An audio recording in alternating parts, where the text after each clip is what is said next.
Hello বন্ধুরা, কেমন আছো? আশা করি তোমরা ভালো আছো আর সুস্থ আছো। আজকে তোমাদের সাথে শেয়ার করব ভোলা মাছের ঝাল। সর্ষে বাটা দিয়ে ভোলা মাছের ঝাল আজকে বানাবো। চলো স্কিপ না করে ভিডিওটা পুরো দেখো। এখানে আমি ভোলা মাছ নিয়েছি, গোটা গোটাই রেখেছি, ভালো করে কেটে ধুয়ে জল ঝরিয়ে রেখেছি। এবার আমি ওপর থেকে একটু লবণ দিয়ে দিলাম আর দিলাম হলুদ গুঁড়ো দিয়ে মাছটা প্রথমে ভালো করে আমি মাখিয়ে নেব। মাছের গায়ে ভালো করে লবণ আর হলুদটা মাখিয়ে নেওয়া হয়ে গেছে। এবার আমি এক কড়া বসিয়ে দেব, গ্যাসটা অন করে। এখানে সরিষার তেল দিয়ে করব। এখানে 2 চামচ কালো সর্ষে নিয়েছি আর 1.5 চামচ নিয়েছি চালমগজ আর অল্প একটু নিয়েছি আদা। এবার তেলটা গরম হয়ে গেছে, কালো জিরে ফোড়নে দিয়ে দিলাম আর দিলাম এখানে কাঁচা লঙ্কা চেরা। এবার আমি মাছগুলো দিয়ে দিচ্ছি। মাছগুলো আমি আজকে আলাদা করে ভাজবো না, ওই তেলের মধ্যেই দিয়ে রান্নাটা করে নেব। দেখো মাছগুলো আমি এবার এপিট ওপিট করে ভেজে নিচ্ছি।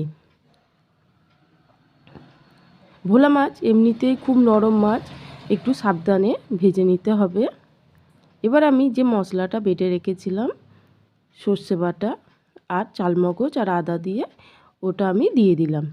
আর এই সময় গ্যাসের ফ্লেমটা একদম লোতে দিয়ে রাখবে।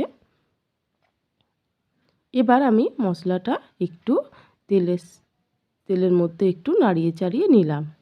এবার মিক্সির বাটিটা ধোয়া জলটা একটু আমি দিয়ে দিলাম। দিয়ে আমি এবার পরিমাণ মতো লবণ দিলাম আর দিলাম এখানে অল্প একটু হলুদ গুঁড়ো, ওই 1/2 চামচের মতো, আর 1 চামচ দিলাম এখানে লাল লঙ্কার গুঁড়ো।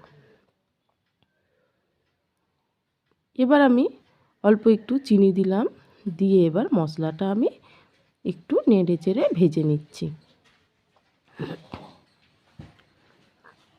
এবার আমি মাছটা গায়ে মশলাটা একটু দিয়ে দিলাম, দিয়ে এবার আমি ওপর থেকে হালকা উষ্ণ জল দিয়ে দিলাম।